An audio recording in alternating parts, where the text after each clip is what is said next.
So hello everyone, this side Jatin Beniwal. Welcome back to my channel. और इस video को start करते हैं बिना कोई देरी करे, तो चलिए शुरू करते हैं। देखिए, आपने कई बारी अपने आसपास और न्यूज़ में कई बारी जीडीपी सुना होगा, लेकिन आखिरकार जीडीपी है क्या? Gross domestic product. देखिए, ग्रॉस का मतलब है टोटल और डोमेस्टिक का मतलब है इंडिया की पॉलिटिकल बाउंड्री के अंदर, और प्रोडक्ट का मतलब है गुड एंड सर्विसेज जो भी एक साल के अंदर अंदर प्रोड्यूस हुई है। देखिए, हम पैसा दो तरीके से कमाते हैं। पहला, कुछ प्रोड्यूस करके, जैसे कि बोतल, चेयर या फिर कोई बड़ी गाड़ी या कुछ भी, एवरीथिंग आप प्रोड्यूस करते हैं, वहाँ से पैसा कमाते हैं। और दूसरा, किसी को सर्विस देके, जैसे कि डॉक्टर, वकील या फिर किसी भी तरीके की आप जॉब करके किसी को सर्विस देते हैं, तो वहाँ से पैसा कमाते हैं। जैसे कि एक कपड़े की दुकान हो गई, आप वहाँ पे जाके कोई कपड़ा खरीदते हैं 500 रुपये में। फॉर सपोज आपने एक कपड़ा खरीदा तो 500 रुपये और 500 रुपीज़ उसकी एक वैल्यू हो गई। तो ऐसे करके एक साल में जितना हमने वैल्यू क्रिएट करा, date is called GDP.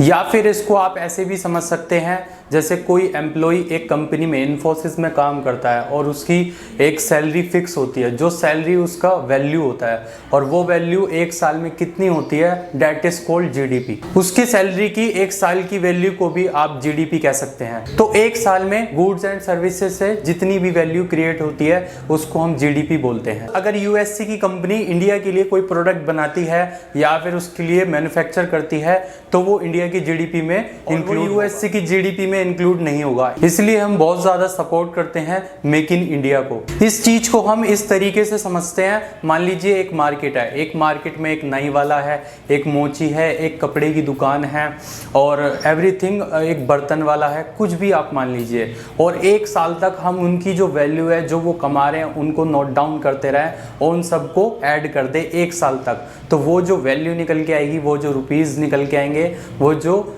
Amount निकल के आएगा, वो उसकी जीडीपी कहलाएगी। इसलिए ऐसे ही एक देश के लिए उसके एक साल का गुड्स एंड सर्विसेज की जो अमाउंट होता है, जो उन्होंने वैल्यू क्रिएट करी है एक साल तक, वो उसकी कंट्री की जीडीपी कहलाती है। बट फर्स्ट ऑफ ऑल, कि हमें इतना मेहनत क्यों करनी पड़ रही है, हमें इतना एफर्ट क्यों लगाना पड़ रहा है एक जीडीपी को कैलकुलेट करने में? देखिए, अगर किसी कंपनी की जीडीपी गिर रही है या फिर डाउन जा रही है, तो इसका मतलब ये है कि उसके कंट्री में goods and services come produce हो रहा है। और अगर कम प्रोड्यूस हो रहा है तो इसका मतलब ये है कि सेलिंग भी कम हो रही है, और अगर सेलिंग कम हो रही है तो बिजनेस भी डाउन जा रहा है, और इसका मतलब ये है कि उसकी इकोनॉमी भी डाउन जा रही है, जिसका मतलब सीधा सीधा ये है कि उस देश की परचेजिंग पावर भी कम हो रही है। और यदि किसी देश की जीडीपी बढ़ रही है तो इसका मतलब ये है कि उसके देश में गुड्स एंड सर्विसेज भी बढ़ रहे हैं, प्रोड्यूस ज़्यादा हो रहा है तो सेलिंग भी ज़्यादा होगी, यानी कि इसका मतलब है कि बिजनेस भी बढ़ेगा और साथ के साथ इकोनॉमी भी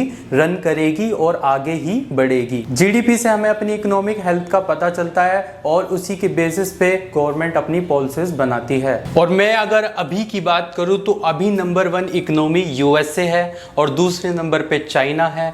और अगर हम अपने भारत की बात करें, इंडिया की बात करें, तो अभी भारत 5वें नंबर पर है। और रिसेंटली में अभी आप न्यूज़ आई थी कि $3.75 ट्रिलियन भारत ने क्रॉस कर दिया है, एक नया गोल अचीव करा है अपना। और 2024 में, जो कि इंडियन गवर्नमेंट ने बहुत सारे वादे कर रखे हैं, और इनको कम से कम 10% तक, 2 डिजिट नंबर तक इनको ग्रोथ दिखानी है, तो वो भी बहुत जल्द पूरा होने वाला है। लेकिन अब आप ये सोच रहे होंगे कि जीडीपी को कैलकुलेट कैसे करते हैं, क्या चीज़ जीडीपी में कैलकुलेट होती है और क्या चीज़ कैलकुलेट नहीं होती।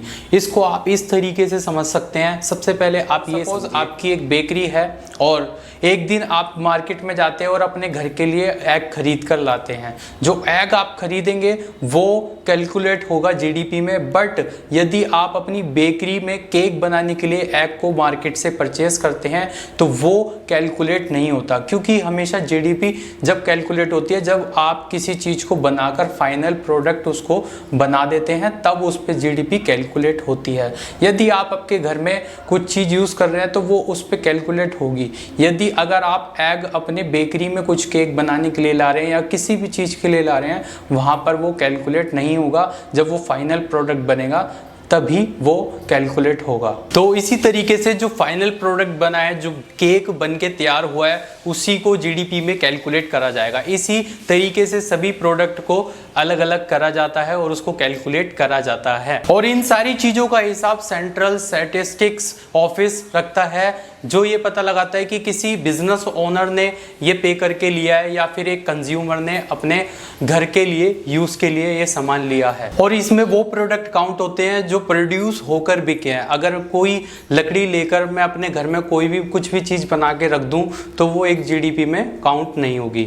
और जीडीपी के साथ साथ इन्वेस्टमेंट भी इंक्लूड होती है, वो भी काउंट होती है। लेकिन इन्वेस्टमेंट हमेशा से रिस्की एंड कॉम्प्लिकेटेड प्रोसेस रहा है, क्योंकि इसमें हमेशा ये नहीं पता होता कि कहां पर इसको अच्छे से लगाएं और हमारे को ज्यादा से ज्यादा प्रॉफिट मिले। और एक अच्छी इन्वेस्टमेंट करने के लिए हमारे को काफी कुछ रिसर्च भी करना पड़ता है। और ये चीज और भी ज्यादा कॉम्प्लिकेटेड और मुश्किल हो जाती है जब कभी कभार अनएक्सपेक्टेड थिंग्स आ जाती है। जैसे कि अभी आपने कोरोना और कोविड-19 में देखा, लॉकडाउन हुआ, काफी ज्यादा कंपनी जो है इससे फेस करके बंद हो गई, बड़ी से बड़ी कंपनी भी बंद हो गई। और कुछ कंपनी ऐसी थी जो छोटी छोटी थी, लेकिन कोविड-19 में भी, लॉकडाउन में भी वो काफी अच्छा ग्रो करी। ये आपको एक एडवाइस है कि कभी भी आप इन्वेस्ट करें तो बहुत ज्यादा रिसर्च करके, बहुत सोच समझकर कहीं पे इन्वेस्ट आती है। दो तरीके की जीडीपी होती है, एक होती है रियल जीडीपी और एक होती है नॉमिनल जीडीपी। आइए इसको विस्तार में समझते हैं। पहले केस में जब किसी कंट्री के अंदर प्रोडक्शन ज्यादा होती है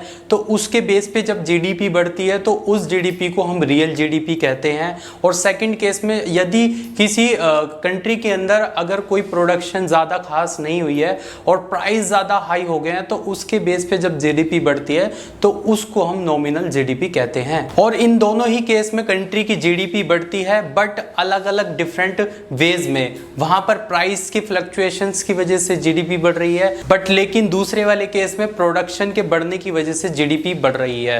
दोनों का अलग अलग नाम है, real GDP and nominal GDP. और जीडीपी का जो मेन पर्पस है वो ये है कि एक कंट्री का वो गुड्स एंड सर्विसेज का प्रोडक्शन बता सके। तो जब कभी भी गवर्नमेंट आपके आगे जीडीपी का डाटा रखती है तो आपको ये देखना जरूरी है कि वो रियल जीडीपी का डाटा है या फिर नॉमिनल जीडीपी का। फैक्ट्री में कोई एक प्रोडक्ट बना तो उस प्राइस को फैक्टर प्राइस बोलते हैं, क्योंकि उस पर कोई टैक्स इंक्लूड नहीं हुआ। और उसके बाद जब वो फैक्ट्री में बनकर बाहर निकलता है, मार्केट में जाता है, तो उसको मार्केट प्राइस बोलते हैं, क्योंकि उस पे सारे टैक्सेस लगा दिए जाते हैं। और उसी प्रकार 2015 से पहले जब जीडीपी कैलकुलेट होती थी तो वो फैक्टर प्राइस पे होती थी। अब 2015 के बाद अब जब भी गवर्नमेंट जीडीपी कैलकुलेट करती है तो वो मार्केट प्राइस पर करती है। एक घर है, उस घर में 4 लोग हैं और चारों की आमदनी 100 रुपए है। वहीं दूसरा एक घर है जहां पर 10 लोग हैं और उनकी आमदनी 120 रुपए है। भले ही दूसरे घर में आमदनी ज्यादा हो, लेकिन पहले वाला घर ज्यादा अच्छे से चलेगा। इंडिया और यूके की जीडीपी ऑलमोस्ट सेम है, लेकिन पॉपुलेशन की वजह से वर्ल्ड बैंक और आईएमएफ यूके को ज्यादा अच्छा मानता है। वो इसलिए क्योंकि पॉपुलेशन हमारी ज्यादा है और पर कैपिटा इनकम उसकी ज्यादा है। पर कैपिटा इनकम बोले तो पर व्यक्ति आय, यानी कि हर एक बंदे पे कितनी आय है, तो वो हमारी कम है और यूके की बहुत ज्यादा है, क्योंकि वहां पर पॉपुलेशन कम है और यहाँ पर पॉपुलेशन बहुत ज्यादा है। वैसे तो जीडीपी को कैलकुलेट करने के लिए बहुत सारे तरीके हैं, बट वो बहुत डीपली हो जाता है, वहां तक आपको घुसने की जरूरत नहीं है, वो एक्सपर्ट्स का काम है। लेकिन फिर भी आप इससे समझ सकते हैं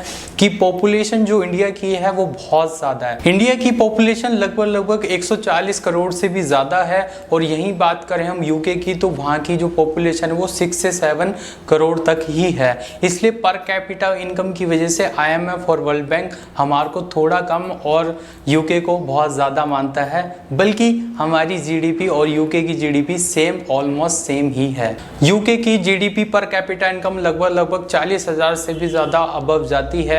लेकिन यही बात करें हम इंडिया की पर कैपिटा इनकम की तो वो 900 के राउंड फिगर रहता है। देखो वैसे तो जैसे जैसे जीडीपी बढ़ती है वैसे वैसे अनएम्प्लॉयमेंट भी घटती है और डिक्रीज होती है। लेकिन इंडिया एकमात्र ऐसी कंट्री है जिसमें जीडीपी भी बढ़ रही है और अनएम्प्लॉयमेंट भी इंक्रीज और बढ़ रहा है, क्योंकि यहाँ की जो गवर्नमेंट है, जो इंडिया की गवर्नमेंट है, वो सही से डाटा को मेंटेन नहीं कर पाती है जीडीपी का, जिसके कारण ये सब होता है। तो आज के लिए सिर्फ इतना ही। अगर वीडियो अच्छी लगी हो तो लाइक कर दीजिए, शेयर भी कर दीजिए और सब्सक्राइब कर दीजिए मेरे चैनल को। अगर आप और भी अच्छी नॉलेज वाली, इंफॉर्मेशन वाली वीडियो देखना पसंद करते हैं तो मुझे मुझे कमेंट सेक्शन में बताइए, मैं उसी पर वीडियो आपके लिए लेकर आऊँगा।